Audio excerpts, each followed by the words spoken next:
पहले डाला था ये आज लेक्चर ऐसा डाला था ना। चलो शुरू कर दो।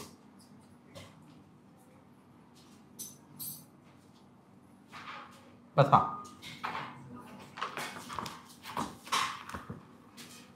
ओके।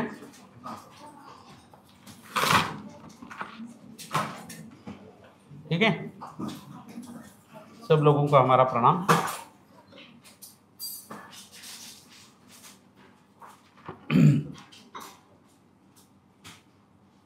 पेशेंट अगर सुबह को ज़्यादा रहते हैं, ओपीडी देर से चलती है, तो हमारा लेक्चर होता नहीं, लेकिन हम कोशिश करते हैं कि लेक्चर टाइम के ऊपर शुरू हो जाए, लेकिन every time it is not possible. बहुत देर तक अगर प्रैक्टिस चलता रहा शाम तक तो हो नहीं सकता, बोलना बहुत ज़्यादा हो जाता है। एनीवेज, हमने ग्रंथों में से जो कुछ आध्यान, आटोप, आंत्रपूजन वगैरह देखना था वो परसों के लेक्चर में देख लिया था। आज के लेक्चर में हम जो व्यवहार में दिखने वाले लक्षण रहते हैं, गैसेस के साथ जो कुछ बीमारियां रहती ना, उसके बारे में जानकारी प्राप्त करेंगे। तो ये लेक्चर और 2-3 लेक्चर में ये टॉपिक जो है वो गैस का पूरा हो जाएगा, और एक नए विषय के साथ हम फिर से आपके सामने हाजिर हो जाएंगे।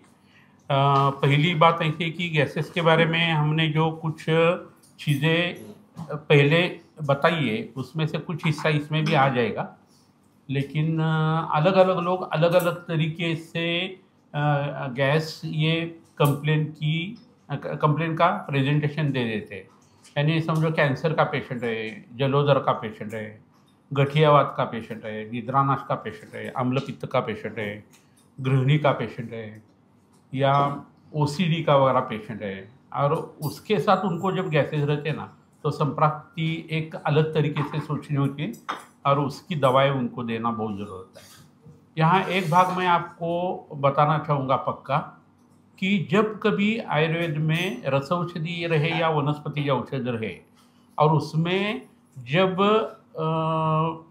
बीमारी का नाम आ जाता है ना, तो ये आप पक्का समझ लो कि वो दवा बहुत अच्छी तरीके से हम अलग अलग जगह इस्तेमाल कर सकते हैं। इसके बारे में हम पहले थोड़ी सी जानकारी ले लेंगे। तो अभी देखो, दिख रहा है ना? मैं बोलता जाऊँ, आप काम करते जाएंगे। ठीक है। तो जब अर्श कुठार ऐसा हम बोलते हैं ना, तो अर्श कुठार में अर्श ये बीमारी का नाम आ गया है ना। तो आपको ये सोचना होगा कि अर्श रोग के जो रूप है और पूर्व रूप है, उसके ऊपर भी अर्श कुठार लागू हो जाता है। और जब आप कभी देखते हैं ना, वातज अर्श के पूर्व रूप देख लो और अर्श के पूर्व रूप देख लो, तो 70% बीमारियां जो है ना उसमें कवर हो जाती है। तो अभी अर्श कुठार ये दवा सिर्फ अर्श की रहती नहीं, आपको क्या करना होगा, बाकी की जो चीज़ें हैं ना वो भी आपको समझनी होगी। तो मेरा ऐसा मानना है, दीक्षित ज़रा ये ले लो, वाघवट ले लो, और निदान स्थान निकालो अर्श का। तो मैं वो पढ़ के आपको बताता है, तो आपको उसकी गरिमा समझ में आ जाएगी। ये एक भाग हो गया। और दूसरा, कोई भी बीमारी के ऊपर की हम दवा सोचते हैं ना, तो उस बीमारी का आपने जो कुछ ट्रीटमेंट का हिस्सा देख लिया है उस दवा में, वो तो होता ही रहता है, लेकिन उसके साथ साथ आपको क्या देखना होगा कि बाकी की फलश्रुति जो है उस दवा की, उसमें कौन सी चीज़ें आ गई है। समझो आपने आरोग्य वर्धिनी कल्प ले लिया, तो उसका असर अगर समझो पांडु के ऊपर आता है, उसके साथ साथ मलाष्टम के ऊपर आता है, या उदावृत के ऊपर आता है, गृहिणी के ऊपर आ जाता है, या अर्श के ऊपर उसका असर आता है, ये उसके फलश्रुति में अगर शब्द आते हैं ना, बीमारियां आ जाती है, तो आपको ये सोचना होगा कि आरोग्यवर्धिनी आप जो दे रहे हैं ना, उसमें जो फलश्रुति में बताई हुई बीमारियां है, वो आप पहले उसके नाम लिख दो। उस बीमारियों के रूप और पूर्व रूप जो है ना, वो एक कागज के ऊपर लिख दो, तो आपको समझ में आ जाएगा कि अगर आर्ष के लिए आरोग्य वर्धिनी समझो फायदा करती है, तो आर्ष के पूर्व रूप और रूप के लिए भी वो फायदा करेगी। तो एक आरोग्य वर्धिनी कल्प की जो इतनी सी दिखने वाली फलश्रुति थी, वो अभी इतनी लंबी हो जाएगी, ब्रॉड स्पेक्ट्रम हो जाएगी। ऐसा हर एक कल्प के बारे में आपको सोचना होगा, स्पेशली भविष्य रत्नावली के कल्प और आपके जो चरक जी के कल्प है ना, उसके बारे में आप सोच आपकी डेवलप कर दो। तो आपको समझ में आ जाएगा कि कम से कम कल्पों में आपका ज़्यादा से ज़्यादा प्रैक्टिस हो सकता है। इसकी जो सोच है वो हमने बताई है। यहाँ ही तीसरा एक भाग जो हर बार मैं बताता है वो मैं आपको फिर से दोहराना चाहूँगा, क्योंकि क्या है बच्चे लोग अलग अलग आते रहते हैं। 40 वर्ष में इतने बच्चे आ गए, लेकिन बच्चे नहीं रहते हैं, मैं वही वही रहता हूँ, आयुर्वेद जो वही है। तो आपको वो चीज़ फिर से रिपीट करना बहुत इंपॉर्टेंट रहता है। पुनरुक्ति ये दोष बताया गया है ग्रंथों का या शास्त्रों का, लेकिन पुनरुक्ति करने से अभ्यास यानी पुनः पुनः करने की चीज़ अगर रहती है ना, तो इसको पुनरावृत्ति या पुनरुक्ति का दोष नहीं मानते हुए आपको ये चीज़ समझने के लिए अभ्यास का वो हिस्सा है, ऐसा आप मान लो तो ज़्यादा अच्छा हो जाएगा। वो चीज़ क्या है, तो समझो महातिक्त का घृत है और हमने वो कुष्ठ के लिए देना शुरू कर दिया किसी को, तो महातिक्त का घृत की फलश्रुति जो है ना वो आपको देखनी होगी। तो महातिक्त का घृत के फलश्रुति में जो कुछ चीज़ें आ गई ना, वो पेशेंट को पूछनी चाहिए कि भाई आपको ये तकलीफ हो रही है क्या। तो पेशेंट बोलता है मुझे खुजली आ रही है, स्किन का प्रॉब्लम है, इसलिए तो मैं आ गया हूँ। तो कुछ सिम्टम जो है ना उसमें कवर हो जाते हैं, वो वर्तमान काल होता है उसका। कुछ चीज़ें जब हम पूछते हैं उसको तो वो बोलता है ये मुझे अभी कुछ नहीं है, मुझे पहले बचपन में ये होता था, तो उसका भूतकाल भी उसमें कवर हो जाता है। और कुछ बाकी चीज़ें हम जब पूछते हैं ना तो बोलता है ये तो कुछ मुझे है ही नहीं।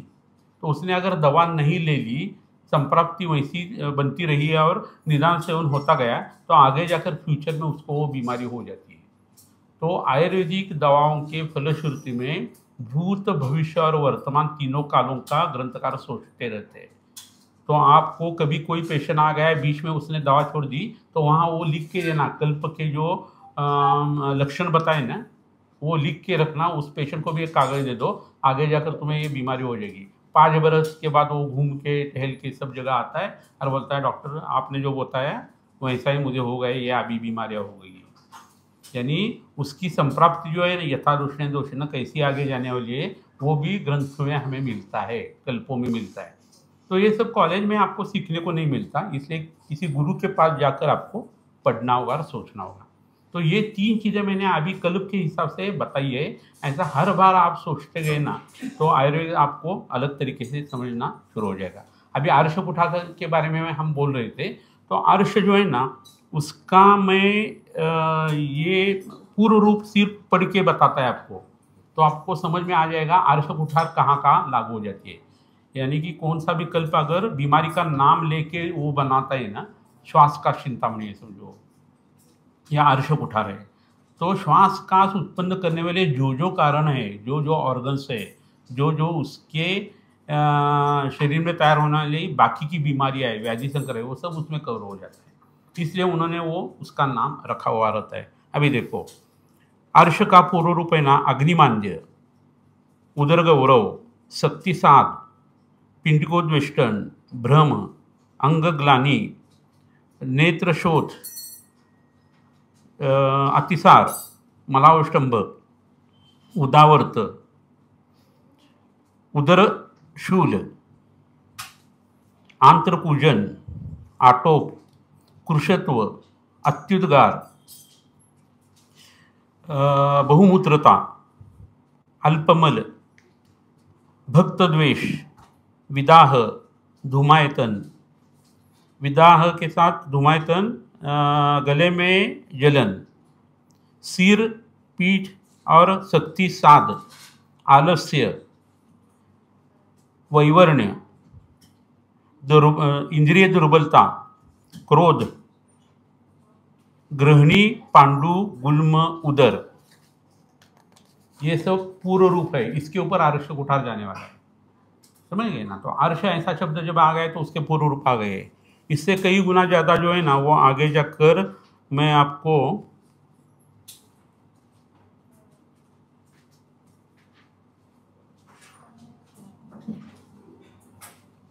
वाताधिक अर्श के जो गुण है ना, जो ये चीज़ें ना वो आपको बताता है। मर्म पीड़न तो वेदना, कास, तृष्णा, श्वास, प्रतिशय, क्लेश, अंगमर्द, छर्दी, क्षौथु, शवथु, ज्वर, षंडत्व, बाधिर्य, तिमिर, मूत्र शर्करा, अश्मरी, प्रसेक, सर्वसंधिशूल, रुदशूल, नाभिशूल, गुदशूल, वंशनशूल, अतिसार,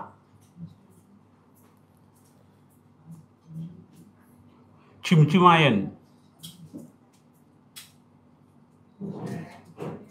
शक्तिसात, परशुकाशूल, स्कंदशूल, कटिशूल, मलावरोध, विषमाग्नि, भ्रम, गुल्म, प्लीहा, उदर और अष्ठिला। अब ये सब आप अगर कागज के ऊपर लिखते हैं तो 70 to 80% भाग इसमें ही कवर हो जाता है। तो आपके पास कोई पेशेंट आ गया, आपका दिमाग चलता नहीं है, जल्दी से जल्दी आपको दवा देनी है और फिर भी पेशेंट को अच्छा लगना चाहिए, ऐसा लगता है, तो 2-2 अर्श कुठार की गोलियां सुबह शाम उसको शुंठी के साथ या लहसुन के साथ दे दो, उसको परहेज ही बता दो, और 1 महीने के बाद या 7 दिन 15 दिन के बाद उसको बुलाओ तो उसके सिम्टम पक्का कम आ जाएगी।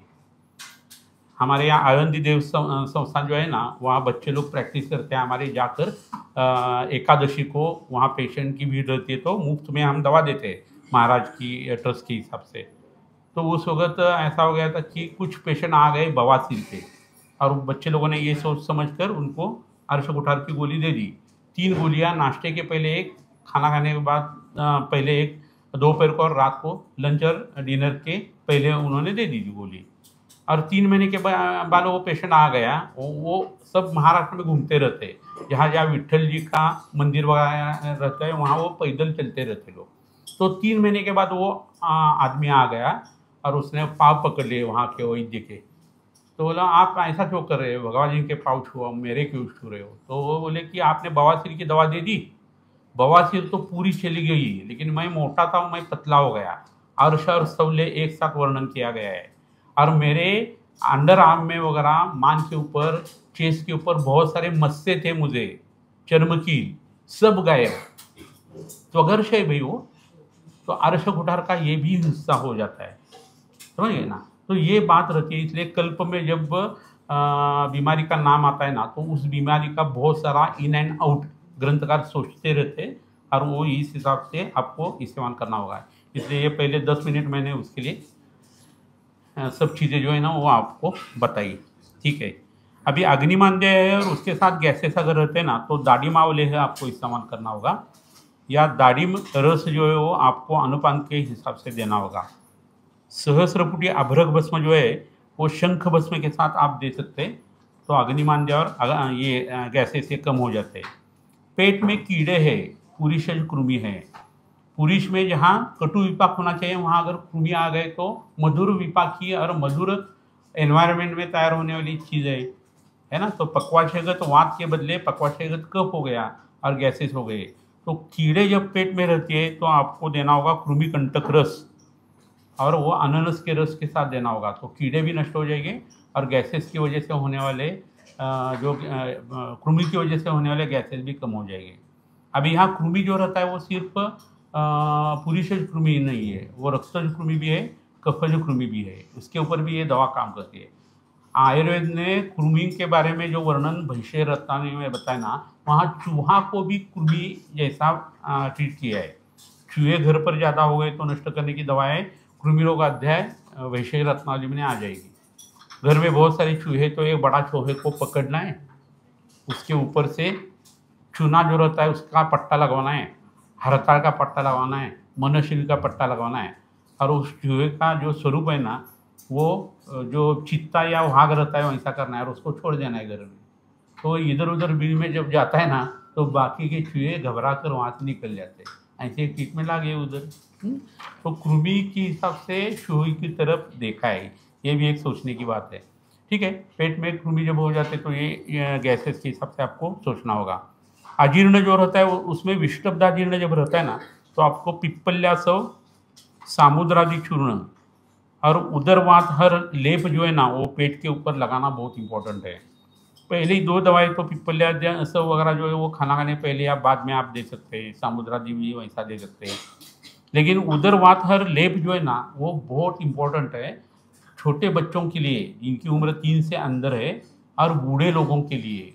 जब पेट में गैसेस होते हैं ना तो छोटे बच्चे बहुत रोते रहते हैं, तो उस वक़्त आपको पेट में जो गैसेस हो निकालने के लिए एक तकरीब सोचनी चाहिए, और वो ये है, नाभि के आसमंत में आपको लेप लगाना है।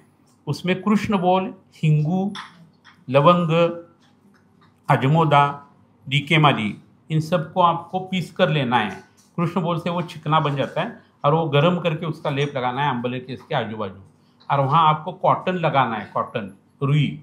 तो उससे क्या होता है, खिंचाव आ जाता है, और कैसे जो है वो मुंह से और गुदमार्ग से बाहर निकल जाते हैं, चाहे वो बूढ़ा आदमी रहे या बच्चा रहे। बच्चों लोगों के लिए तो बहुत फ़ायदा होता है। बच्चा जितना छोटा रहता है ना, 10 महीने का, 11 महीने का वगैरह, वो अगर रोता है ना, तो आपको क्या करना है, ये हाथ ऐसा पकड़ना है, आपको हाथ ऐसा पकड़ना है, उसका पेट जो है ना इसके ऊपर आना चाहिए।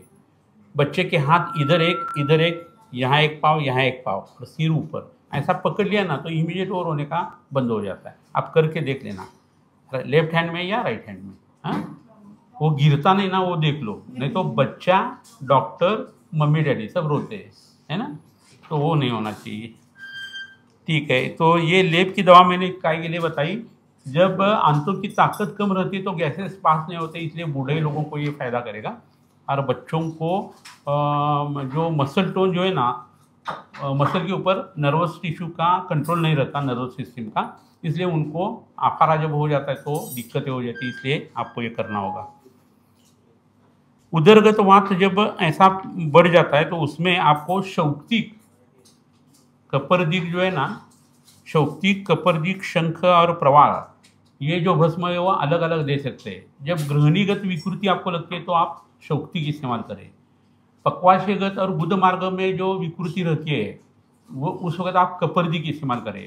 और पेट में, आमाशय में अगर तकलीफ है तो आप शंख भस्म इस्तेमाल करें, तो उसका असर जो है वो अवयवों के हिसाब से आना शुरू हो जाता है। इन सब चीज़ों के ऊपर या ऑर्गन के ऊपर काम करने वाली दवा है भल्लातक आदि क्षार, वो आप दे सकते हैं। भल्लातक वैसे ही अवस्तंभ नष्ट हो गया, अवस्तंभ हो गया तो वहाँ भल्लातक कभी भी विबंध में इस्तेमाल करना ही करना है। उमल का विबंध रहे, दोषों का रहे, गर्भ का रहे, आश्मरी का रहे, गुल्म का रहे, अर्बुद का रहे या कृमि का रहे, जिस किस वजह से वो आ जाता है ना अवरोध, तो उस वक्त हम वो दवा इस्तेमाल करते हैं। थ्रोट कैंसर के लिए बहुत सारे पेशेंट हमारे जब आते हैं ना, तो हमने राड़े की दवा नाम की एक दवा यहाँ फॉर्मुलेशन बनाया है, वो कम्युनिटी के ऊपर डाला है, कभी डाला है, तो वो आप निगलने में दिक्कतें होने वाली कोई भी बीमारी रहे तो उसके लिए आप इस्तेमाल कर सकते हैं। तो रा और तूरी बोलते हैं ना दुड़के को, हाँ, उसके साथ एक दवा आ गई, वो आप देख लो, वो भी आप इस्तेमाल कर सकते हैं। या भल्ला तक का पत्ता इस्तेमाल कर सकते हैं। भल्ला तक में रेडियो एक्टिव आयोडीन रहता है, तो जो थायराइड की कैंसर है, पैराथायराइड का कैंसर है, या अन्न नलिका का या ईसोफेगस का कैंसर है, या थ्रोट का है, लैरिंग या फेरिंग का है, वहाँ उसका काम बहुत अच्छी तरह से हो सकता है। शौर्य और उबासा यानी शाल जो है ना, वो उसके ऊपर काम करके, शालमली काम करके, त्रिकटु काम करता है, तूरी काम करके, और वो सब हमने उस चीज़ में इस्तेमाल किया है। तो भल्ला तक अधिक क्षार जो है वो विबंध नष्ट करने के लिए आप दे सकते हैं। क्षार जब पेट में जाता है तो रक्त की जो पीएच है वो अल्कलाइन हो जाती है और कैंसर कमाना शुरू होता है। पानीय क्षार जो है वो अर्बुद को नष्ट करता है, इसलिए कैंसर में पानीय क्षार देने चाहिए। ये एक चीज़ उसमें क्या गलत हो जाती है कि कैंसर के लोगों को हम जब ट्रीटमेंट देते तो उनका मन घबरा हुआ रहता है, विषादो रोगवर्धना हम श्रेष्ठा बताया है। तो कैंसर है ये सोच समझकर वो मन से डरे हुए रहते, चिंता नाम चाची चिंतनात् हो जाता है, इसलिए उनका ओज वगैरह भी कम होता रहता है, रस धातु भी खराब होता है। और उसमें अगर आप क्षार देते हो तो वो पुरुषत्व नाश और शुक्र का नाश करने वाले रहते हैं, इसकी वजह से उनका ओज और क्षीण हो जाता है। ये दिक्कत जो है ना वो क्षार में बहुत ज़्यादा रहती है। तो इसका तोड़ क्या है, जो चीज़ें वृक्ष है, जो शुक्र है, उसका क्षार इस्तेमाल करो। भल्ला तक की अंदर की जो हड्डी है ना वो वृक्ष है, तो भल्ला तक पूरा का पूरा ले लो, बला का क्षार बनाओ, कमल नाल का क्षार बनाओ, शतावरी का क्षार बनाओ, अश्वगंधा का क्षार बनाओ, और वो क्षार पानीय क्षार के हिसाब से आप बनाते जाना। तो कैंसर के लोगों को आपको फ़ायदा आप दे सकते हैं और तकलीफ़ें भी कम हो जाती है। फिर भी उसको अगर थकान रहती है तो लक्ष्मी विलास रस, सुवर्ण भस्म और अस्सल गुरुजी सत्व जो है, ये आप शाम को या सुबह को च्यवनप्राश के वगैरह साथ दे सकते हैं। तो दोनों ट्रीटमेंट जो है वो आसान हो जाती है। अभी मनोरोग जिनको कई किसी को रहते हैं, मन के ऊपर आघात अगर किसका हो गया है और उन लोगों को अमनस्कत्व की वजह से खाने में दिल नहीं रखता, रुचि नहीं रहती, फिर भी खाना खाते रहते हैं, ऐसे लोगों का इंस्टेड ऑफ डाइजेशन डिकम्पोजिशन होता है अन्न का, और उसकी वजह से गैसेस हो जाते हैं। तो उनको मनोव्याघात जिसका है, सिजोफ्रेनिया है, ओसीडी है, मेनिया है अलग अलग चीज़ का, या फोबिया है, डिमेंशिया है, ऐसे लोगों को जब गैसेज रहते हैं ना, तो आपको इस्तेमाल करना होगा बृहद कस्तूरी भैरव रस। तो वो सूक्ष्म करके भी आप दे सकते हैं, या 125 मिलीग्राम ट्वाइस अ डे ऐसा आप दे सकते हैं। और उसका अनुपान उस वक्त कौन सा देना है, कोहड़े का रस देना है। ऐश गार्ड जो रहता है ना, कोहड़ा कुष्मांड, उसका रस देना है। तो उससे नव चैतन्य का आविर्भाव हो जाता है, शरीर में शांति आ जाती है, मन को शांति मिलती है, और इन लोगों के गैसेस की तकलीफें कम हो जाती है। ऐश गार्ड का रस जो निकाला है वो 1 या 2 चम्मच ही देना है।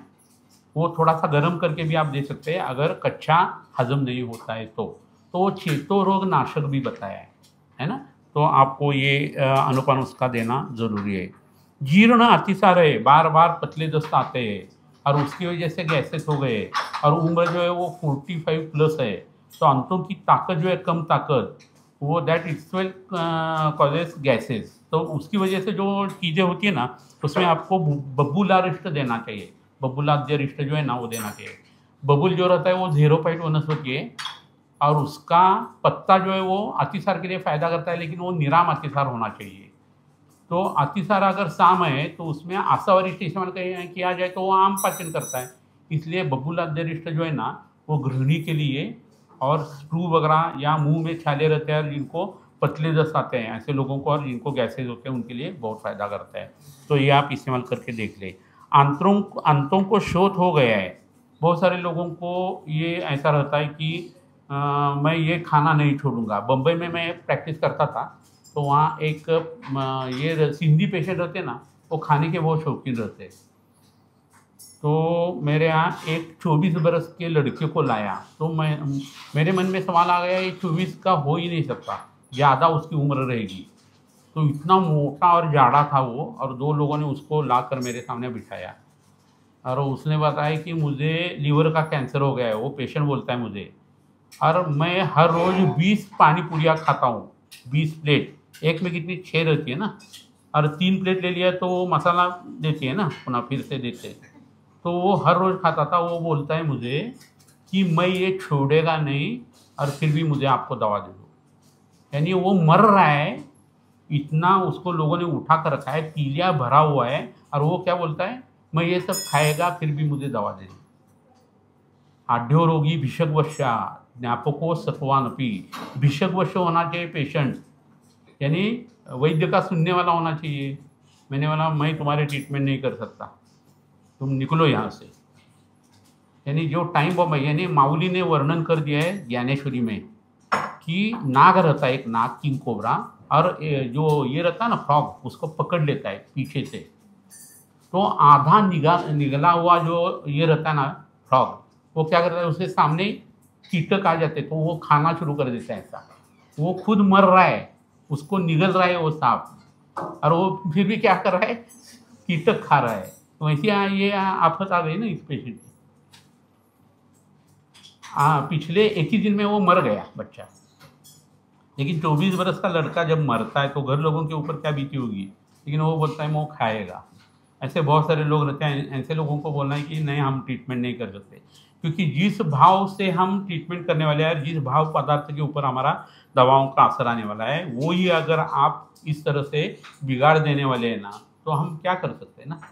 जैसा राजयक्षमा में पूरी से एक ही भाव ऐसा रहता है शरीर में, जिसके आधार पर वैद्य ट्रीटमेंट कर सकता है। इसलिए राजयक्षमा में पुरुष का संरक्षण करने के लिए बताया, वो भी अगर निकल गया, पतले जैसा गई, तो पेशेंट मर जाता है, ऐसी अवस्था आ जाती है। तो आंत्रशोथ जब उत्पन्न हो जाता है तो उसके अलग अलग कारण रहते हैं। क्षोभ करने वाला खाना जो है ना, पत्ता सब्जी खा लेना, नूडल्स मैगी वगैरह ज़्यादा खा लेना, सड़ा हुआ खाना जो चीज़ पनीर वगैरह मशरूम है वो ज़्यादा खा लेना, तीखा ज़्यादा खा लेना, तीखे के साथ तेल खाना, कच्चा तेल जो रहता है वो खा लेना। तो उससे क्या होता है, आंतों में जख्म तैयार हो जाते हैं, मुंह से लेकर गुदकांड तक। ऊपर से गरम गरम उल्टी होती है, नीचे से पतले दस्त आ जाते हैं, ऊर्ध्वग और अधोग अम्ल पित्त हो जाता है। तो ऐसे लोगों की तबीयत कभी सुधरती नहीं, पतले होते जाते हैं, पतले हो जाते हैं, और बाद में सब बीमारियां उनको हो जाती है, स्पेशली इंटेस्टाइनल ट्यूबरकुलोसिस हो जाता है। बम्बई में ये बहुत ज़्यादा दिखाई देता है। तो आंत्र शोथ है, उसमें गैसेस अगर ज़्यादा होते तो आपको क्या करना होगा, यशद भस्म जो है ना, वो आपको पेशेंट को देना चाहिए, जसद। उससे इम्यूनो सिस्टम बूस्टअप होती है, आंतों की ताकत बढ़ जाती है, गले में जो ये रहते हैं जख्म रहते हैं वो अच्छी तरह से पहले दुरुस्त हो जाते हैं, जोड़ों के ऊपर उसका अच्छा असर आ जाता है, संधियों के ऊपर। तो मध्यम मार्ग के ऊपर ये दवा जैसे जो है वो काम करती है, और धीरे धीरे उस आदमी की भूख बढ़ना शुरू हो जाता है, रक्त का प्रसादन हो जाता है, पित्त का शमन हो जाता है, और वो लोग अच्छे होने शुरू हो जाते हैं। इसके साथ दूसरी दवा दे सकते हैं, रत्न विजय परपटी नाम की परपटी हम दे सकते हैं। परपटी कल्प ये कभी भी गृहिणी में जाकर खुलने चाहिए, और परपटी का टुकड़ा लेते तो ये चीज़ हो जाती है, आमाशय में वो हजम नहीं होती, और गृहिणी में जाते हैं और वहाँ वो स्प्लिट हो जाती है, उसका असर आ जाता है। इसलिए कोई भी परपटी की वटी बनाकर मत देना, परपटी का टुकड़ा ही सेवन करना चाहिए, कैप्सूल में डाल के वगैरह मत देना। वो मुंह में पड़नी चाहिए, वहाँ से नीचे नीचे वो जानी चाहिए, और आमाशय में बगैर घुलते हो गृहिणी में हो गई ना, तो ही परपटी का असर आ जाता है। परपटी आप खुद बनाते जाना, बाहर की परपटी कैसे लोग बनाते पता नहीं, लेकिन ग्रंथोक्त तो जो विधि है उसमें गोबर जो है वो नीचे डालना होता है, उसके ऊपर केले का पत्ता, दूसरा गोबर जो है वो केले के पत्ते में पोटली करके बांध लेना है, और जब वो हम पालिका यंत्र में कज्जली में डालकर दवाई का गोला बना देते हैं मक्खन जैसा, तो नीचे वाले केले के पत्ते के ऊपर डालना है और पोटली से उसको घसेरा देना है जोर से, तो परपटी तैयार हो जाती है। हाथ में जो पोटली है वो फूट जाती है, नीचे वाला जो पत्ता है वो भी फूट जाता है, और गोबर का जो रस है उसमें मिल जाता है, और वो लंब गोलाकार जो परमाणु तैयार जो हो जाते हैं परपटी के, वो गृहिणी में खुलते हैं। गोबर में जो पित्त रहता है गाय का, वो एनालॉगस रहता है हमारे आंतों में जो पित्त है उससे, और उससे उसकी एसिडिटी जो है ना, एसिड वो बढ़ जाता है, और कोई भी खाना हजम होना शुरू हो जाता है। ये परपटी कल्प की खासियत है, ऐसा परपटी कल्प तैयार करके इस्तेमाल करना चाहिए। तो रत्न विजय परपटी जो है ना, ऐसी तैयार करके आप इस्तेमाल कर सकते हैं। दूसरी जो बात है वो आंत्र शोथ के बारे में मैंने अभी बताया। आंत्र की निर्बलता, आंत्र शोथ हो गया, पतले जस आ गए, और वो आदमी जो है वो सुधर नहीं रहा है, और उसकी बीमारी वैसी ही क्रॉनिक हो गई। कोई भी बीमारी जब पुरानी हो जाती है तो दो चीज़ों का आप ख्याल रखें। कोई भी बीमारी पुरानी हो गई तो उसमें वात का आधिक्य आ जाता है, वात के उपक्रम आपको करने होंगे, और कोई भी बीमारी जब बढ़ जाती है तो धातु का पाक होना शुरू हो जाता है, दोष जो है उसका पाक होता नहीं, और वहाँ कृमि की उत्पत्ति हो जाती है। तो कोई भी बीमारी जब ये होती है, पुरानी होती है, तो वात की ट्रीटमेंट और कृमि की ट्रीटमेंट आपको करनी होगी। कृमि पुरीशज, कृमि रक्तज और कृमि कफज, तीनों की ट्रीटमेंट आपको करनी होगी, और वात की ट्रीटमेंट। तो पुरानी बीमारियां जो क्रॉनिक बीमारियां रहती है वो अच्छे होना शुरू हो जाता है। पुरानी बीमारियों में सिर को लेप लगाना, शिरोधारा करना, और पीठ की हड्डी के ऊपर लेप करने चाहिए, तो उसका ब्लड सप्लाई और नर्व सप्लाई अच्छा हो जाता है, मन जो है वो स्थिर हो जाता है, फोकस हो जाता है, और जैसा स्टेम सेल थेरेपी का असर आता है वैसा आपकी ट्रीटमेंट का आना शुरू हो जाता है, और ऑर्गन जो है वो रीफॉर्म होना शुरू हो जाता है। समझ गए ना? तो ये सब जो सोच है ना आपको लगानी होगी। तो निर्बलता की वजह से जब कभी तकलीफ हो जाती है तो उसमें नागभस्म इस्तेमाल करना है। देखो, शोथ जब रहता था तो जसद हमने इस्तेमाल किया, और जब कभी उसमें निर्बलता आ जाती है तो नागभस्म इस्तेमाल किया। नाग के बारे में नागार्जुन ऐसा बोलते हैं कि नाग से जो बल पैदा हो जाता है वो सोने से भी नहीं होता, इसलिए सुवर्ण का मारण करते वक्त आप अगर नाग भस्म इस्तेमाल करते हैं, नाग इसके साथ इस्तेमाल करते हैं, और वो सोने का भस्म देते हैं, तो 1000 हाथी का बल जो है ना आपके शरीर में आ जाता है, ऐसा बोलते हैं। अगर वो ऐसा बोले तो आपको क्या सोचना होगा, सुवर्ण भस्म आपके पास है, नाग भस्म आपके पास है, वो आप मिक्स कर दो और उसको भावना लगाओ, कौन से गण की, जीवनी गण की लगाओ या वैस्थापन गण की लगाओ, और वो पेशेंट को आप दे दो, तो आपको दुगुना फायदा हो जाएगा। तो यही चीज़ आप यहाँ इस्तेमाल कर सकते हैं। निर्बलता, अबलत्व जब आंतों का आ जाता है तो आप एक बात समझ लो, इससे कैसा सोचना होता है ये मैं बताता है। पेट ये हमारा चक्र बताया है और उसका आरा हृदय बताया है। अभी देखो, हृदय जब कमज़ोर हो जाता है तो उसके पहले आपका गृहिणी का भाग जो है वो अबल हो जाता है पहले। इंफीरियर लैटरल जो इस्कीमिया रहता है ना, वो तो पूरा का पूरा गृहिणी से ही संबंधित है और उसके लक्षण भी वैसे दिखाई देते हैं। तो आपको ये सोचना होगा कि गृहिणी खराब होने की वजह से गैसेस अगर पैदा हो जाता है और आंतों का दुर्बलत्व आता है, और गृहिणी अगर चक्र है और उसका आरा अगर हृदय है और हृदय को अगर दुर्बलत्व आ गया है, कार्डियोमेगेली हो गई है या वॉल्यूलर वेस्कुलर या कंडक्शन के प्रॉब्लम आ रहे हैं, तो आपको गृहिणी की ट्रीटमेंट जो आंतों के ताकत बढ़ाने के और हृदय की ताकत बढ़ाने के लिए देनी होगी। और जब आप देते ना तो उसका असर आता है। तो मुंह में कीट का तेल पकड़ना चाहिए, कार्डियोमेगेली कम आना शुरू हो जाता है, और ये कल्प आप इस्तेमाल करके दे दो। इसके साथ साथ जवाहर मोहरा नाम का जो कल्प है ना, वो आपको देना होगा। जहर मोहरा पिष्टी नहीं, वो अलग है, जवाहर मोहरा देना चाहिए शनि के भस्म के साथ। तो आंतें भी अच्छी हो जाती है और हृदय भी अच्छा हो जाता है। यहाँ तक आपका विचार रुकता नहीं है। जब कोई आदमी का हृदय जो है ना वो अबल रहता है और उसके साथ साथ उसकी गृहिणी खराब रहती है, तो हृदय की जो ट्रीटमेंट आप करेंगे, हृदयार्णव रस, अर्जुन क्षीरपाक, काला भस्म जो है श्रृंग का, प्रभाकरवटी, नागार्जुनाभ्र रस, और उससे हृदय जैसा अच्छा हो जाता है ना, वैसी गृहिणी सुधरती है। ये 2 वे ट्रैफिक है भाई, यहाँ 1 वे ट्रैफिक नहीं है आयुर्वेद में। तो ये 3 विचार आपको जो समझ में आ गए ना, आंतों से हृदय तक, हृदय से आंतों तक, और दोनों की एट अ ग्लांस ट्रीटमेंट, ये 3 तरीके की ट्रीटमेंट आप कर सकते हैं हृदरोग में, गृहिणी में, हृदरोग गृहिणी में। इसलिए आप कभी भी पेशेंट को जब पूछते ना, तो आप पूरे के पूरे नॉर्मल कब थे ये पूछना चाहिए, और धीरे धीरे कैसे बीमार होते गए वो देखना चाहिए। वो तो संप्राप्ति है। और जहाँ जहाँ इन्फेक्टिव डिसऑर्डर है उसकी दवा लगवा दो, जहाँ जहाँ क्रॉनिक चीज़ें हो गई है धातु का बल बढ़ाओ, जहाँ जहाँ खाने की चीज़ें या बर्ताव गलत है इसकी वजह से दोषों का प्रकोप हो गया है, पंचकर्म लगाओ। और ये सब करते करते शमन चिकित्सा कर दो, तो यथादृष्टेन दोषेण जो संप्राप्ति हो गई ना, पूरी की पूरी अच्छी होकर पेशेंट जो है वो नॉर्मल होना शुरू हो जाता है। तो ये एक चीज़ बहुत इंपॉर्टेंट है। इसके साथ साथ सुवर्ण मालिनी वसंती ये जो दवाएं ना, वो गुड़ुची सत्व में या शक्कर में मिक्स करके या सीतोबलादी चूर्ण में मिक्स करके आप 2 मरतबा दे सकते हैं। अर्ली इन द मॉर्निंग दूध के साथ देनी है और शाम को आपको घी के साथ वो देनी होगी। तो ये अगर किया जाए तो आंतों की जो निर्बलता है उसके लिए आप काम कर सकते हैं। कितनी देर होगी? ठीक है। तो मेरे ख्याल से यहाँ हम रुकते हैं, और ऐसे बहुत ये जोड़ियाँ है हमारे पास जिसका ऐसा ही हम विचार करेंगे, और 2-3 लेक्चर में ये जो पूरा टॉपिक जो है ना वो ख़त्म कर देंगे। अभी आपके सवाल जवाब जो है वो हम शुरू कर देंगे। अनूप का विचार दे दो उसको पहले।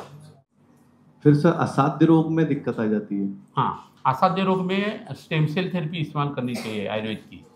वो कैसी करनी है? तो ब्लड सप्लाई वहाँ का अच्छा करना है, तो अवरोध निकालना है, खून का पीएच या केमिस्ट्री अच्छी करनी है, विशुद्ध रक्त तैयार करने वाली चीज़ें देनी है, जो ऑर्गन है उसकी खुद की ट्रीटमेंट करनी है। किडनी खराब है तो बकरे की किडनी खाने के लिए देनी है। मन जो है वो बहुत फायदा करता है, विषाद उत्पन्न हो गया तो बीमारी मिट जाती है। तो मन को कंट्रोल करने के लिए ईश्वर प्रणिधान या योग चित्तवृत्ति निरोधा प्राणायाम करने। उस ऑर्गन का जो ब्लड सप्लाई देख लिया, लेकिन नर्व सप्लाई कौन देखेगा, इसलिए पीठ के ऊपर और सिर के ऊपर लेप करने, तो उसका जो ये कंडक्शन है वो अच्छा होना शुरू हो जाता है। विष के विरोधी ट्रीटमेंट करनी है, क्योंकि विष से नई टिश्यू बनती नहीं, तो विष को नष्ट करने वाली आगत की दवाई देनी है। तो कोई भी ऑर्गन हम रिफॉर्म कर सकते हैं स्टेम सेल के। फिर सर असाध्य रोगों को हम जीत सकते हैं? असाध्य रोगों को भी जीत सकते हैं। जीत सकते हैं। पारद का निर्गंध मूर्छना, पारद के भस्म से ये चीज़ें नागार्जुन जी करने के लिए कहते हैं। आपकी नैष्ठिक की चिकित्सा अगर शुरू हो गई, सत्याबुद्धि आपकी जागृत हो गई, तो चरक जी बोलते हैं कि दुख का अत्यंतिक नाश वैद्य कर सकता है। तो ये योग शास्त्र का आयुर्वेद और आयुर्वेद का बीच वाला हिस्सा ही है। योगो मोक्षो च सर्वासाम वेदना नाम अवर्तनम मोक्षो निवृत्ति निश्चेषा योगो मोक्ष प्रवर्तका, ऐसा चरक जी बोलते हैं। तो मोक्ष के बारे में चरक जी का ये जो विधान है ना, वो जहाँ आ गया वहाँ नैष्ठिकी चिकित्सा आ गई है। चिकित्साधिष्ठित पुरुष जो हम मानते हैं उसके बदले हमें परमात्मा तत्व को मानना होगा, और उससे हिसाब से जो ट्रीटमेंट होती है उससे असाध्य बीमारियाँ भी मिट सकती है। ये लेकिन कोई बैनर के नीचे वो आप काम कर दो, क्योंकि वैद्य अगर वो काम करना शुरू कर देता है तो अर्थ, कीर्ति और यशोहानि हो जाती है। तो बैनर के नीचे असाध्य बीमारियों की ट्रीटमेंट आप करते जाए। सर ऐसा भी एक माना जाता है कि असाध्य बीमारियों का इलाज किया तो वैद्य के ऊपर असर आता है, ऐसा कुछ? नहीं, वैद्य के ऊपर नहीं असर आता। नहीं। हम तो अधिष्ठान हमारा उतना बलकट होना चाहिए। कौन सा है वो 3 द्रव्य कौन से है चेस को लगाने के लिए, सिर को लगाने के लिए? दुर्वा, तुलसी है ना, वचा और क्या है? चंदन। ये वनस्पति के चूर्ण रस वगैरह लेने, सिर को लगाने, कपाल को लगाने, चेस्ट को लगाने, हाथ को लगाने। ऐसा हर रोज सोते वक्त आप करते गए तो पेशेंट का असर आपके शरीर के ऊपर नहीं आता और आपका अधिष्ठान सख्त अच्छा रहता है। ये हर रोज आपको करना होगा। अदरवाइज चरक जी मानते हैं ऐसा कि वैद्य पेशेंट के साथ जब लगता रहता है और प्रैक्टिस करता रहता है तो 10 बरस की उम्र जो है वो वैद्य लोगों की कम हो जाती है, जल्दी मरते हैं वैद्य लोग। ये अगर नहीं होना है तो महाराज जी ने ये बताया वो चीज़ें आप करते हैं, 10 बरस ज़्यादा जिंदा रहेंगे। हाँ, और हर रोज सुबह को बाहर पढ़ते वक्त आपका जो आह्निक है वो होना चाहिए। आह्निक यानी आपके धर्म के हिसाब से जो कुछ भगवान जी का ये रहता है, पूजा पाठ रहता है, वो करके ही घर से बाहर निकलना है। तो आप कवच लेके बाहर आ जाते हैं। सर फाइब्रोमाइल्जिया के जो केसेस होते हैं, क्रोनिक फटिग सिंड्रोम, फाइब्रोमाइल्जिया, जिसमें पेशेंट को पूरी बॉडी में सीवियर पेन और वीकनेस, फटिग, टायर्डनेस रहता है, तो मोस्टली सर उसमें देखा जाता है कि उनके विटामिन B12 और विटामिन D बहुत लोअर होते हैं, लेकिन सर उनके सप्लीमेंट देने के बाद में भी उनमें कोई रिकवरी दिखाई नहीं देती है। तो सर हम जब सामान्य पेशेंट्स में B12 देखते हैं और उनको रिफिल करने के लिए बोलते हैं तो उसका कितना प्रभाव है, और फाइब्रोमाइल्जिया में फिर किस प्रकार से हम सोचें? जो क्रॉनिक फटीग सिंड्रोम रहता है ना, यूरोपियन कंट्री में तो बहुत ज़्यादा पाया जाता है।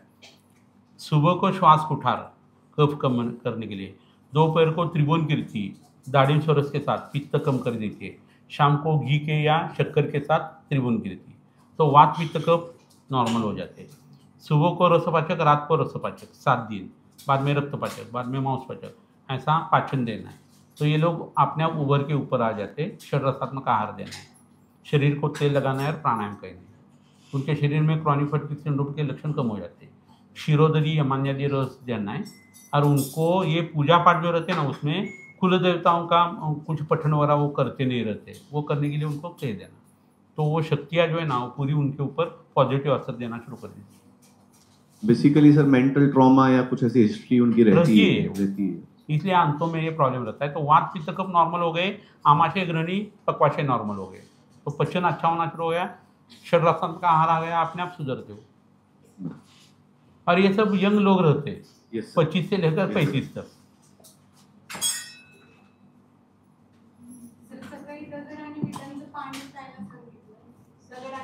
हाँ, ये कैंसर के लोगों को हम बहुत सारी बार इस्तेमाल करते हैं। हाँ, कैंसर के लोगों को ज़्यादा दे देते हैं। रक्ताल्पता है, इम्यूनिटी कम है, ऐसे लोगों को हम क्या करते हैं, पत्थर गर्म करके पानी में डुबोना है या ईंट गर्म करके पानी में डुबोनी है। तो वो छर्दी के लिए इस्तेमाल की गई चीज़ है, आमाशय के ऊपर उसका असर रहता है, और शरीर में जो आकाशीय तत्व बढ़ गए हैं ना वो उससे कम हो जाता है और लोगों को अच्छा लगना शुरू हो जाता है। पार्थिव तो बढ़ जाता है उससे, इसलिए देते हैं।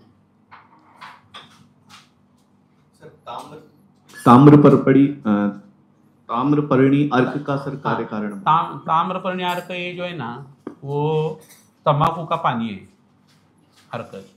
मैं एक बार दोपहर को ये देख रहा था मोबाइल, तो उसमें गोविंदा जो है ना नट, उसकी मुलाकात लगी थी। तो मैंने सोच लिया, तो मुझे फीट आती थी ऐसा उसने बोला, तो मैं एकदम चौंकना हो गया कि ये फीट आती है, ऐसा नाच करता है, डांस करता है, इसको फीट कैसी आती थी, मेरे मन में आ गया। तो बोला कि वो जब बच्चा था तो उसको फीट आते थे बहुत, तो उसकी मम्मी बहुत भगवान का करने वाली थी, तो वो एक साधु पुरुष सत्पुरुष के पास जाती थी, और वो नाथ संप्रदाय थे, हमारे संप्रदाय के थे। तो गोविंदा को लेके गई, तो उसने देख लिया गोविंदा को ऐसे, और बताई उसको कल लेके आना, मैं एक दवा दूंगा। तो दूसरी ने आ गई, तो मैंने मुलाकात अच्छी तरह से सुनना शुरू कर दिया। तो दूसरी ने वो गई, तो उसने वो एक दवा दे दी पूरी, और बताई कि तम्बाकू लेनी है, पानी में डालनी है और मसल के उस पानी के साथ उसको दे दो। 7 दिन उन्होंने दे दिया और गोविंदा की फिट चली गई, फिर से आई नहीं। कौन सी भी फिट इतनी अच्छी तरह से अगर जाती है लिवप्रिल वगैरह कुछ नहीं देने से, तो मैं हैरान हो गया। मैं उठकर बैठ गया एकदम। मैंने बोला मेरे पास वो चूरन तो है, आपस मार का योग, सिर्फ तम्बाकू रह गई।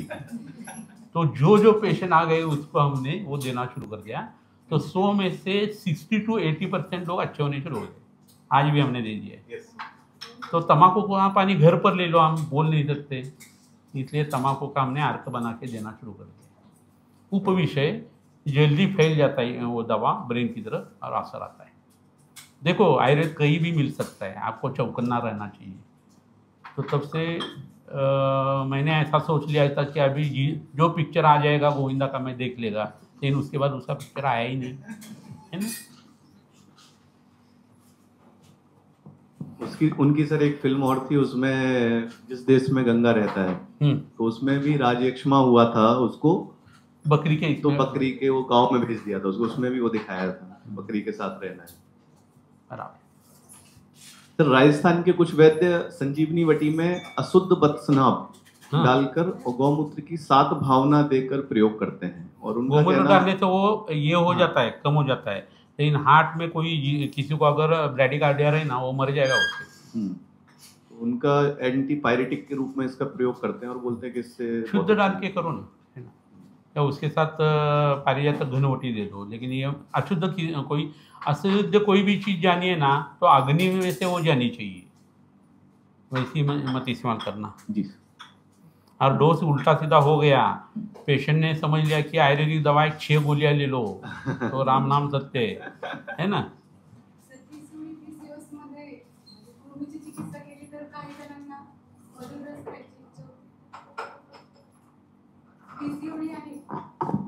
पीसीओडी आणि पीसीओएसच्या पेशंटमध्ये कृमीची चिकित्सा केलेली असेल आणि सवल्याची पण केलेली होती, तरी काही पेशंटमध्ये मधुरस खाण्याची इच्छा निर्माण होते। हाँ होते ना।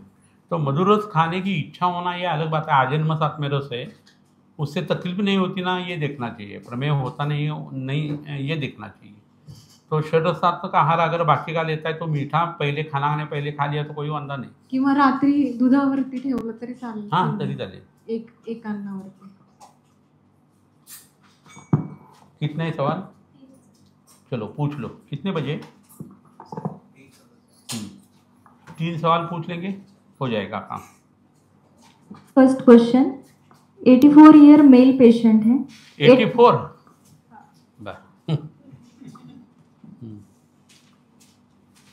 8.6 centimetre lesion on left thigh, after biopsy growth बढ़ रही है, suggestive of sarcoma. History of 2022 में TURP हुआ है। अभी कंप्लेंट्स में pain and burning sensation in wound, itching है, कॉन्स्टिपेशन रहता है, लो एपेटाइट है, एसिडिटी होती है, whole body spasm at night है। एलोपैथी डॉक्टर्स ने ऑपरेशन के लिए सजेस्ट किया है। आपके ऑपरेशन करने से भी दूसरी जगह फैल सकता है। सार्कोमा जो रहता है वो उम्र ज़्यादा है तो वात का आधिक्य रहता है, वात से विभाजन जो विकृत है वो और विकृत होता जाएगा।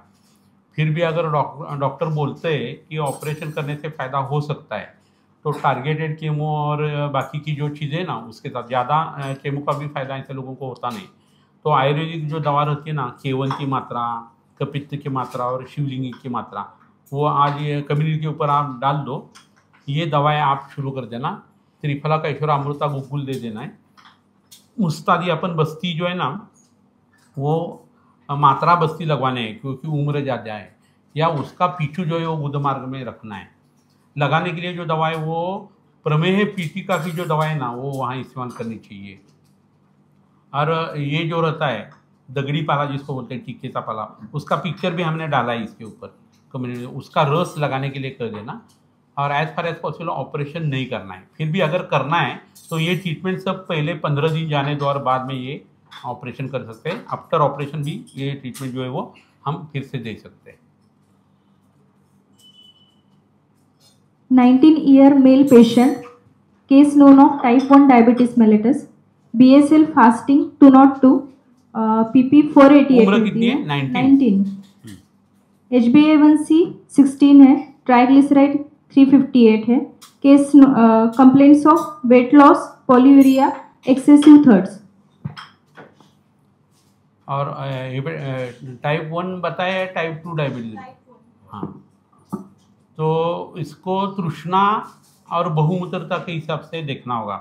वैश्य रत्नावली आप फॉलो कर सकते हैं। इसलिए रसादी चूर्ण, लोकेश रस जो है ना, ये दवाएं ऐसे लोगों को ज़्यादा फायदा करती है। लेकिन ये हुआ क्यों, ये पहले देखना चाहिए।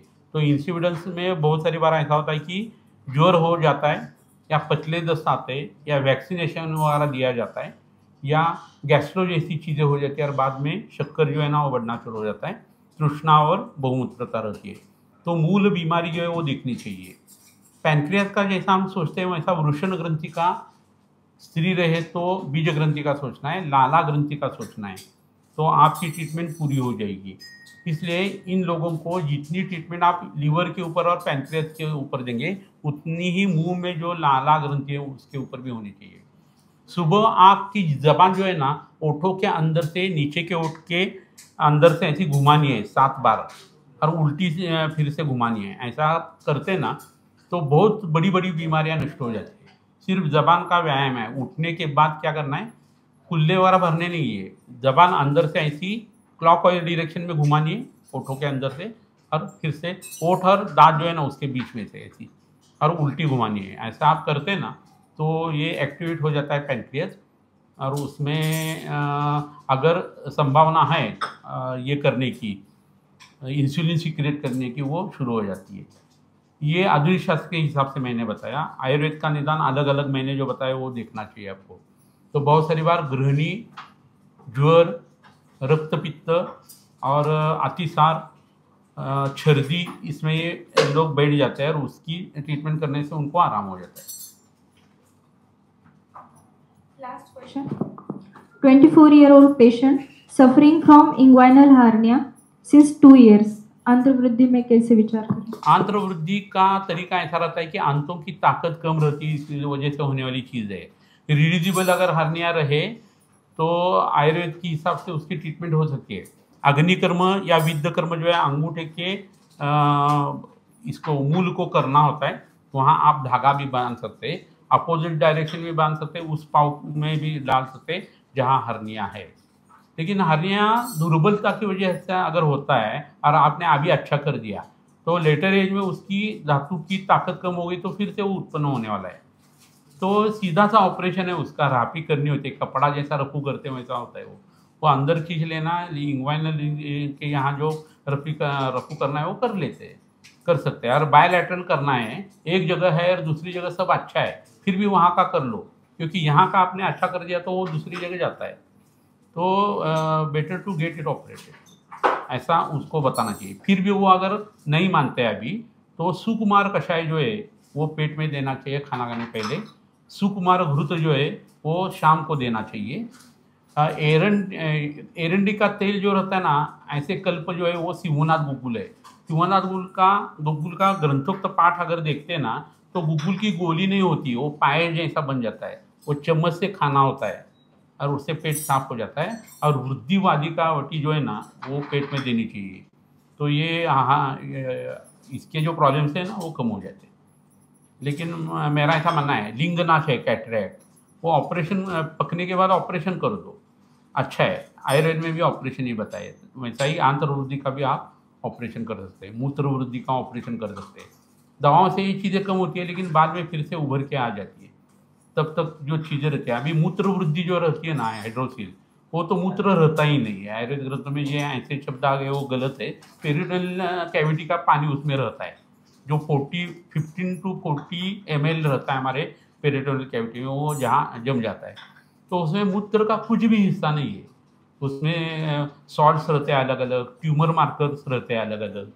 तो इससे वो पानी बनाया रहता है, तो उसको टीने का वजाने उल्टा कर दिया, ऑपरेशन कर दिया, तो सदा के लिए नॉर्मल हो जाता है।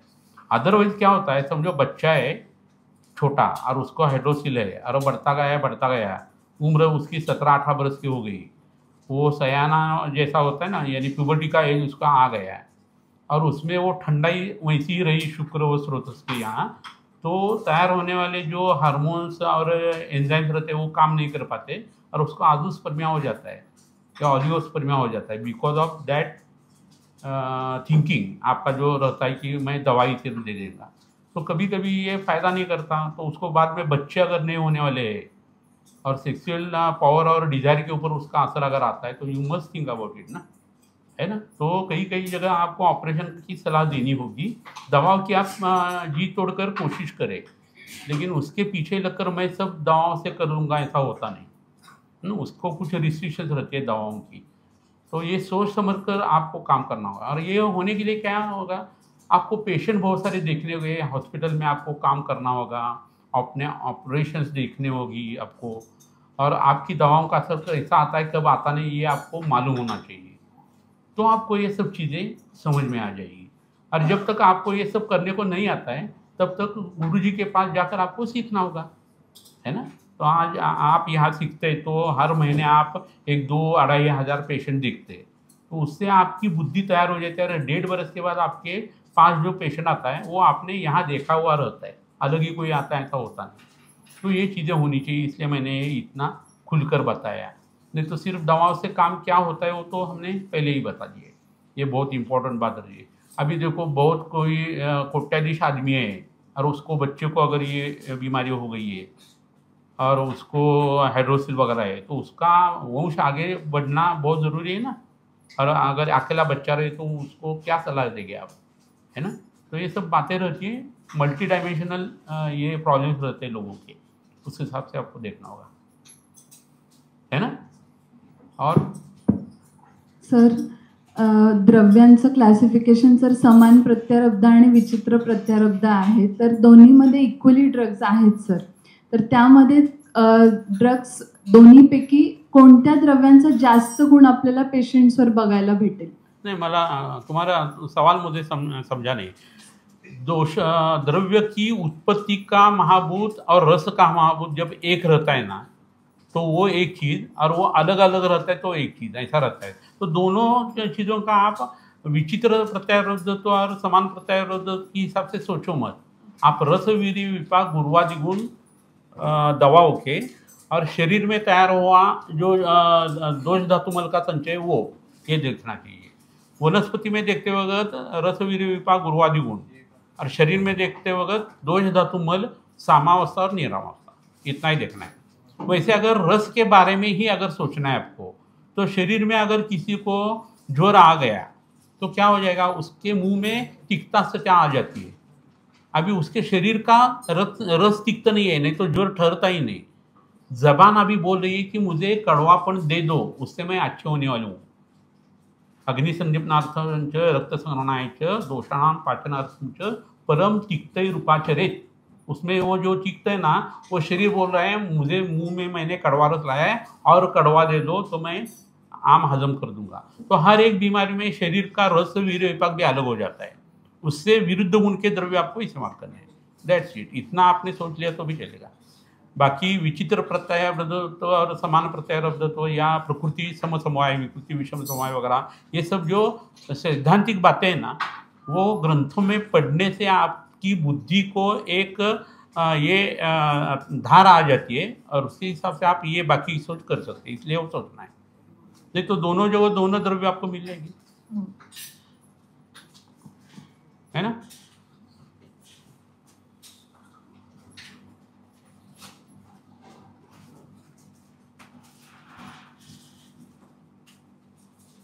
बोला और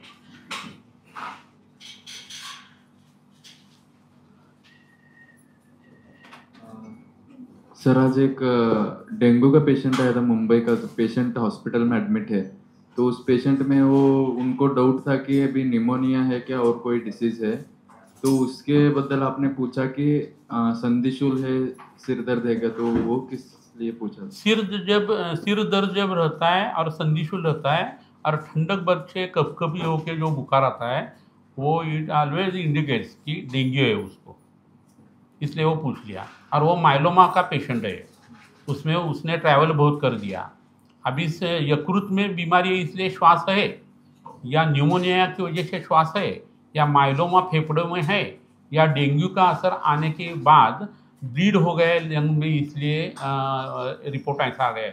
वो एकदम हैरान हो गए, लेकिन उसकी केस पूरी की पूरी हमें पता है पहले से, इसलिए ये डेंगू की वजह से ही है। माइलोमा तो उसको है ही लंग में, लेकिन डेंगू की वजह से वो ट्रिगर हो गया है। और 30,000 तक उसका प्लेटलेट काउंट आ गया, और 10 वगैरह कम आता है ना, तो बहुत लीथल इफेक्ट उसके शरीर के ऊपर आ जाएगा माइलोमा के हिसाब से। इसलिए हमने 3 दवा उनको दे के रखे, उससे पक्का बढ़ जाएगा। बेल दुर्वा तुलसी का रस 3 मरतबा ले लिया जाए, त्रिभुवन कीर्ति सूर्य कर दिया जाए, षडंगोदक, इतनी सिंपल सी दवा है, लेकिन मिरेकल करके है, मिरेकल। षडंगोदक देने से लोगों की ब्लड केमिस्ट्री, जब खून की बड़ी बीमारी रहती है ना, ऐसी ऐसी बदल जाती है, अच्छी हो जाती है। ऐसी ऐसी नहीं, ऐसी ऐसी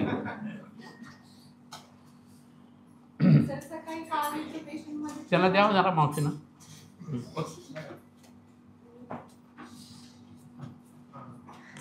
त्रिभंग भस्म वापरायला सांगितलं होतं, AGBS AGचे पेशंट होतं कावीळचं, त्रिभंग भस्म सांगितलं. कावेरीच्या पेशेंटला हो. आज सकाळी का? हाँ. बराबर। मैंने वो बीच में बताया था कि गोरखबानी नाम का एक ग्रंथ है, उसमें गोरक्षनाथ महाराज जी ने ऐसा बताया कि योगी सत्पुरुष लोगों ने 6 महीने में एक बार और 6 महीने में एक बार ऐसा रसायन विधि करना चाहिए। एक बार 6 महीने का रसायन विधि वनस्पति द्रव्य से होना चाहिए, यानी च्यवनप्राश वगैरह से, और दूसरे 6 महीने का जो है वो नाग और वंग से होना चाहिए। तो मैं हैरान हो गया कि सोना चांदी इस्तेमाल करने के बदले ये फकीर लोग हैं, इसलिए नाग वंग बोल रहे हैं, क्या बोल रहे हैं? तो वो ऐसी तो अस्थि नहीं है वो गोरक्षनाथ महाराज, है ना। तो मैंने थोड़ा सा खोज करने के बाद पता चल गया कि नागवंग क्या है। जब हम भस्म उसका बनाते हैं ना, वो कोडगे धातु है, मराठी में कोडगं बोलते हैं। अग्नि ज़्यादा हो गई तो फिर भस्म से वो उठकर धातु बन जाते हैं। तो उनमें ये क्षमता है कि धातु का बल जो है वो अच्छा करने वाली चीज़ है। और दूसरा, हम जलाते हैं तो उसमें से गंदी बू आती है, इसलिए उसको पूती लोह बोलते हैं। शरीर, आदमी जब मर जाता है तो पूनव गंध आ जाता है, यानी शरीर का गंध कौन सा है? पूनव गंध है, गंदी बू है शरीर को। तो गंदी बू जिसमें है, ऐसा धातु अच्छा करेगा ना, है ना। इसलिए नाग और वंग का भस्म जब इस्तेमाल करते हैं तो शरीर में जो गंदगी है वो निकल जाती है, शरीर के धातु सख्त हो जाते हैं, बलवान हो जाते हैं, और उससे ताकत ज़्यादा बढ़ जाती है और धातुपाक होता नहीं, इसलिए हमने वो दे दिया उसको। तो अभी किलिया में क्या होता है, डिस्ट्रक्शन ऑफ आरबीसी इतना ज़्यादा हो जाता है, 120 दिन का लाइफ रहता है सिर्फ इसका आरबीसी का, तो वो एकदम कम हो जाता है, 20 दिन में वो आराम मरना शुरू हो जाता है। जैसा वो थैलेसीमिया के पेशेंट रहते हैं ना, वैसा हो जाता है। तो इससे वो बढ़ा सकते हैं आप बिलीव नहीं करेंगे, ऑक्सीजन का प्रॉपर अगर हम सप्लाई देते हैं ना आरबीसी को, तो अभी के ज़माने में 30 बरस तक आरबीसी को जिंदा रखा गया है साइंटिफिक लोगों से। तो ये शरीर में अगर हो गया तो ज़रूरत ही नहीं बाकी करने की, अपने आप ये हो जाएगा, है ना। आदमी जो है वो मरेगा नहीं, है ना, एजिंग उसका होगा नहीं, इसलिए त्रिभंग देना है। हीरक मकर जो उसके साथ दे सकते हैं, सोने का भस्म दे सकते हैं, लेकिन जो असर नागवंश से आता है वो किसी से नहीं आता। ऐसा क्यों होता है? तो खून में क्या रहता है? पित्त रहता है। पित्त का गंध कौन सा है? विसर, दुर्गंध। तो सोने से कई गुना जाना, उसको एफिनिटी किससे रहती है? नाग और वंग से, है ना, इसलिए।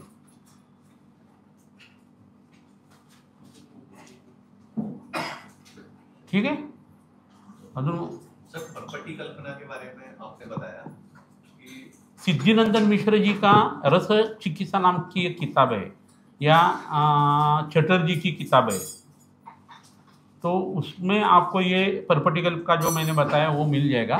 या धूत पापेश्वर कंपनी की एक किताब है औषधि निर्माण की, उसमें भी ये विधि आपको मिल जाएगी। सर, तो जो टुकड़ा का पाचन नहीं होता है, ऐसा भी एक रिसर्च हुआ है? नहीं होता है कि उन्होंने सर मेरे ख्याल से यादव जी तिक्कम जी ने इसके बारे में लिखा कि जितना हमने खिलाया उसके बाद में मल में से छान कर निकाला तो उतना ही वेट आया। नहीं, ऐसा नहीं होता है। ये एक बात हो गई, और presence of something is also important. देखो, बच्चे दंगा फसाद कर रहे हैं और उसके डैडी आ गए, सब चुपचाप हो जाते हैं ना। औरतों की भीड़ रहती है, उसमें कुत्ता घुस जाता है, इधर उधर हो जाते हैं ना। कुत्ते ने काटा है, डैडी ने मारा है, प्रेजेंस, गृहिणी में प्रेजेंस है परपटी का, परपटी निकल गई, सब लोग अच्छे काम करना शुरू कर दिए, ऐसा भी हो सकता है। लेकिन वो गृहिणी में ही जानी चाहिए। डैडी ने बच्चे जहाँ है वहाँ ही आना चाहिए, कुत्तों ने जहाँ औरत है वहाँ ही घुसना चाहिए, है ना। अभी हो गया काम। तो यादव जी तिलकम जी बड़े हैं, लेकिन अहोरूपम अवध्वनि हम नहीं करेंगे, है ना। सर वैक्सीनेशन के बारे में, वैक्सीनेशन, आयुर्वेदिक वैक्सीनेशन, कर्णवेधन, लेहन विधि, तेल लगाना, धूपन करना, ये है। आधुनिक शास्त्र का वैक्सीनेशन जो रहता है उसमें एंटीबॉडीज तैयार होती है, उसको खुद की मेमोरी रहती है, तो वो जंतु फिर से आ गया, पैथोजन आ गया, उसको मारता है। लेकिन एक आदमी के शरीर में कितने एंटीबॉडीज होने चाहिए? 30-40 लसीकरण होते हैं यूरोपियन कंट्री में। वहाँ क्या बढ़ गया? ऑटोइम्यून डिसीज बढ़ गया है। एक एंटीबॉडी दूसरे एंटीबॉडी से क्या करती है, इसका रिसर्च ही हुआ नहीं है। बीसीजी दे दिया वैक्सीनेशन, अभी वो गर्भाशय के मुख का कैंसर होता है उसका वैक्सीनेशन दे दिया। सब इतने वैक्सीनेशन हो जाते हैं कि एक ही आदमी के खून में 40-40 एंटीबॉडीज अलग अलग अगर आ गई ना, तो वो प्रोटीन से है भाई, एक दूसरे से, उसकी मेमोरी है खुद की। तो जब मेमोरी किसी चीज़ को रहती है और बहुत ज़्यादा आ जाते हैं, तो अक्लमंद लोग ज़्यादा आने के बाद जैसा गुस्सा हो जाते हैं ना, वैसा वो हो जाता है। स्मृति जब खराब हो गई तो सब चीज़ें बर्बाद होने वाली है। हम जो है, हमारे 3000 बरस पहले पुरखों का हमें कुछ याद है? कुछ भी पता नहीं उनका, लेकिन उनकी नाक हमारे चेहरे के ऊपर है, उनके होठ हमारे चेहरे के ऊपर है ना। वो किससे आ गए, कैसे आ गए? रिप्लिकेशन ऑफ सेल जब हो जाती है तो वो स्मृति रहती है, जो पहले जैसी दूसरी टिश्यू तैयार कर देती है, सेल कर देती है, इसलिए होता है। इसलिए रसायन अध्याय में दीर्घ आयु स्मृति मेधा आरोग्यम तरुणम वया ऐसा बताया है। यानी दीर्घ आयु के बाद इमीडिएट उन्होंने इंपॉर्टेंस किसको दे दिया है? पावर ऑफ रिकलेक्शन को, स्मृति को। तो एक जैसा दूसरा परमाणु अगर बनना है तो आपकी स्मृति अच्छी होनी चाहिए, बस वो स्मृति को ही खराब कर देते हैं। स्मृति खराब हो गई तो धीर धृति भी खराब हो जाती है, और खुद की सेल वो पहचान नहीं पाते और वो डिस्ट्रक्शन शुरू हो जाता है, वो ऑटोइम्यून डिसीज, और वो औरतों में 80% दिखाई देता है ना। इसलिए वैक्सीनेशन एज पर कभी कभार बीमारी होने जा रही है, उसके लिए आप पहले ही बच्चों को बिगाड़ देते हैं। तो ऑटिस्टिक बेबी जो रहते हैं उसमें 80% वो कारण रहता है। मैंने ऐसा खुद ने देखा इतने पेशेंट में कि कई बच्चे आज सुबह को अच्छे थे, बीसीजी एमएमआर वगैरह लगा दिया और 20 घंटे में वो पेशेंट ऑटिस्टिक हो गया है सदा के लिए। सर अमेरिका में एक केस भी जीता है उसमें, हाँ। तो उसमें उन्होंने 2 साल तक वैक्सीनेशन नहीं किया था, तो उसके माइलस्टोन सब सही हो गए थे, लेकिन उसके बाद डॉक्टर ने बोला तो उन्होंने बीसीजी एमएमआर किया और उसके बाद में वो ऑटिस्टिक हो गया। तो फिर उन्होंने केस किया और वो मिलियंस में उसने जीता है सर वो केस। बराबर। तो नॉर्मली क्या होता है सर कि अर्ली एज में लगा देते तो पता ही नहीं चलता है कि हुआ क्या, क्योंकि तब तो उसके माइलस्टोन दिख नहीं रहे हमें। जब उसके लेकिन हो गए थे उसके बाद हुआ तो वो आइडिया आ गया कि इसलिए वो केस में उसको जीत मिली। और उसकी थ्योरीज अलग अलग ऑटिज्म की रहती है। बहुत सारे बच्चों का फ्रंटल लोब जो रहता है ना, उसके न्यूरॉन्स ज़्यादा बढ़ जाते हैं, इसलिए ऑटिज्म हो जाता है। अभी एल्यूमिनियम बेस्ड जो वैक्सीनेशन है ना, उसकी वजह से ये तैयार हो जाता है। तो सीधी सी बात है, एल्यूमिनियम कहाँ से मिलता है? अभ्रक में एल्यूमिनियम रहता है, बॉक्साइट में। तो अभ्रक भस्म को शोधन और मारण करने वाली वनस्पतियाँ है ना, वो इन बच्चों को लगवानी है, तो इमीडिएट उनमें फर्क आना शुरू हो जाता है। ये पृथ्वी क्या है? धरा गर्भाशय प्रोक्ता, इसमें धरा जो है वो पृथ्वी भी धरा है। तो बच्चा 3 बरस का रहता है ना, उसकी नर्वस सिस्टम एक्टिवेट होती है, न्यूरोप्लास्टिक रहता है उसका ब्रेन, उसके ब्रेन में बहुत सारे बदल कर सकते हैं। तो गर्भ में पलने वाला जो गर्भ है, वैसा पृथ्वी के ऊपर 3 बरस तक वो गर्भ ही रहता है। तो आपको पहले महीने की, दूसरे महीने की, तीसरे महीने की ऐसी मासानुमासी जो काढ़े की कल्पना दे दिए उस ऑटिस्टिक बच्चे को दे दो, अलॉन्ग विद दिस थिंग की जो एल्यूमिनियम का बताया वो, तो उन बच्चों में सुधार आना शुरू हो जाता है। उसके साथ विद्य कर्म करना, लेप लगाना वगैरह करना है। सर डिप्थीरिया जैसे सर फेटल डिसीज में फिर यदि होता है किसी को तो कैसे उसको मैनेज? डिप्थेरिया जब होता है तो निर्गंध मूर्छना इस्तेमाल करनी है। भारत। रस कर्पूर, मुग्ध रस, आमिर रस, ये जो चीज़ें ना वो पेट में देनी है। लंबी ये लेनी है, काड़ी जो है ना लेनी है, उसको कॉटन लगाना है स्टराइल, गंधक दूध में डुबाना है, टंग डिप्रेसर लगाना है, अंदर से पेंट करना है गले को, तो सब पूरा कम हो जाता है। उसको हृदय को प्रोटेक्शन देना होता है क्योंकि वॉल उससे खराब हो जाते हैं, तो हृदयार्ण रस, प्रभाकरवटी, श्वास का चिंतामणि ये भी देना है। हमारे बागेवाडी सर जो थे ना बड़े इंद्र सिंह आचार्य, उनके सब बच्चों को ये हो गया था डिप्थेरिया, और डॉक्टर और घर वाले लोग चिल्ला रहे थे कि बच्चों को मार देंगे क्या। वो बोले बच्चे मेरे, मैं मारूंगा या उनको जिंदा कर दूंगा। सब बच्चों को उन्होंने ये सब चीज़ें कर दिया और वो नॉर्मल हो गए, है ना। तो कंठ रोहिणी के लिए ये दवाएं बहुत अच्छी काम कर सकते हैं। उसके साथ जसद भी देना होता है। जसद कंठ, नेत्र और हड्डियों का बड़ा हिस्सा जो रहता है ना उसके ऊपर जाता है। Thank you. चलो। आता विश्वात्मके देवे येने वाग्यज्ञे तोषावे तोषो नीमदद्यावे पसाय दानहे जे क्रांति व्यंकटी सांडो तया सत्कर्मी रतिवाडो भूता परस्परे पडो मैत्रीवादे दुरिता ते तिमिरजाओ विश्वस्वधर्म सूर्ये पाहो जो देवांशील तो ते लाहो प्राणिजात वर्षत सकल मंगली ईश्वर निष्ठांची मांदियाळी अनव्रत भूमंडळी भेटतृता कल्पतरूचे आरव चेतना चिंतामणीचे गाव बोलते जे अर्णव पियुषांचे चंद्रमे जे अलांछन मार्तंड जे तापहीन ते सर्वाही सदा सज्जन स्वेरे होतु किंबहुना सर्वसुखी पूर्ण होऊनी तिही लोकी भजिजो आदि पुरुषी अखंडित आणि ग्रंथ उपदवी ये विशेषी लोकीये दृष्टा दृष्टव्ये व्हावेजी ये म्हणे श्री विश्वेश्वराओ हा होईल दान कसावो येणेवरे ज्ञानदेवो सुख्या झाला येणेवरे ज्ञानदेवो सुख्या झाला येणेवरे ज्ञानदेवो